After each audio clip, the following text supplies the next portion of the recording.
दोस्तों नमस्कार, मैं मनोज कुमार शर्मा एक बार फिर आपके बीच में। जी हां दोस्तों, आज ये खबर लेकर के आया हूं इंसानों से जुड़ी हुई, इंसानों के पेट से जुड़ी हुई। जब इंसानों के पेट पर लात मारी जाती है तो गरीब की आह मालिक को लगती है।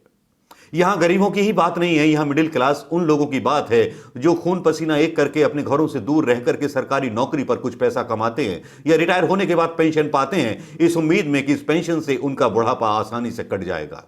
सरकार ने एक बड़ा अमानवीय फैसला लिया जिसमें उसने कर्मचारियों के वेतन डीए काट दिए गए हैं।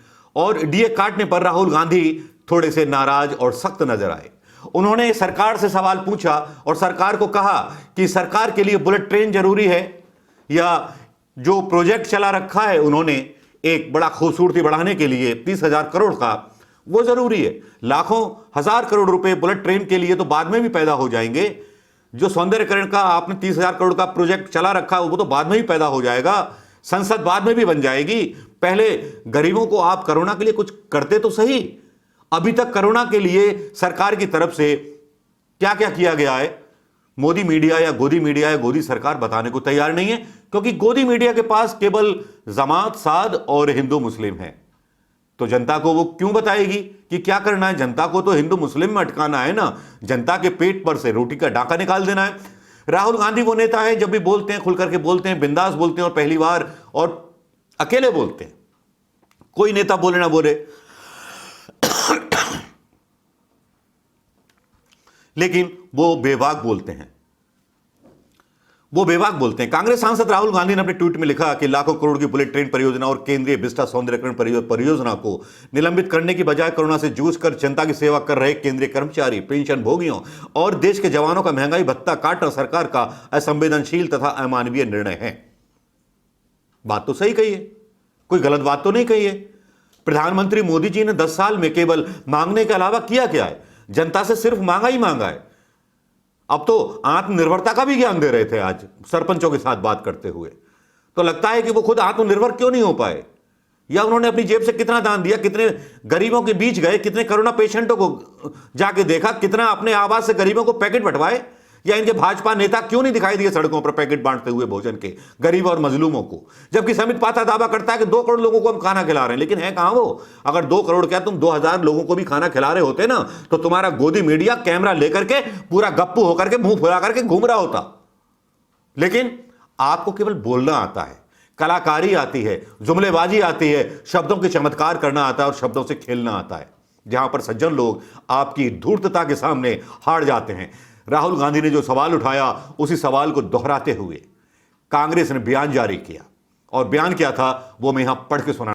केवल 1 महीने पहले 23 मार्च 2020 को मोदी सरकार ने 30,42,000 करोड़ रुपए का बजट पारित किया था। स्वाभाविक रूप से बजट में आय व्यय खर्च का लेखा जोखा स्पष्ट तौर पर दिया जाता है। फिर बजट पेश करने के 30 दिन के अंदर ही मोदी सरकार ने सेना के जवानों, सरकारी कर्मचारियों और पेंशनर्स के महंगाई भत्ते पर कैंची चला करके क्या साबित करना चाह रही है? 23 अप्रैल 2020 को सरकार ने ठीक 1 महीने बाद वित्त मंत्रालय द्वारा एक अजीबोगरीब फरमान जारी कर दिया गया कि बैक डेट से यानी 1 जनवरी 2020 से 30 जून 2021 तक का महंगाई भत्ता, महंगाई राहत व सभी पुरानी और भविष्य की किस्तें काट दी गई। इससे कितने लोग प्रभावित हुए दोस्तों? 113 लाख सैनिकों, कर्मचारियों व पेंशनरों की तनख्वाह से सालाना 37,530 करोड़ रुपए की कटौती कर दी गई। इन 113 लाख कर्मियों में 46.26 लाख कर्मचारी व 61.17 लाख पेंशनर शामिल हैं। सबसे दुर्भाग्यपूर्ण बात यह है कि मोदी सरकार द्वारा महंगाई भत्ते की कटौती कर जख्म देने की इस कवायद ने देश की रक्षा करने वाले तीनों सेनाओं के हमारे सैनिकों तक को नहीं बख्शा है। एक तरफ जहां सेना के सैनिकों का मान रखने की बात करती है मोदी सरकार, तो दूसरी तरफ उनके पैसे भी काट लेती है, किसी को नहीं छोड़ा। अरे इतने भिखमंगी आ गई देश में, कहां गया देश का वो 5 ट्रिलियन बनाने का आपका सपना? किस आधार पर आपने बोला था कि 5 ट्रिलियन की हम इकोनॉमी बना देंगे देश की? क्यों नहीं बना पाए? क्या जनता का पेट काट करके कोरोना से लड़ाई लड़ोगे? और कोरोना से क्या लड़ाई लड़ रहे हो? अभी तक ना तो कोई पीपीई किट है किसी सुरक्षा कर्मी के पास, ना डॉक्टर के पास दास्तान है, ना मास्क है। क्या लड़ाई है? कहां दिख रहे हैं आप?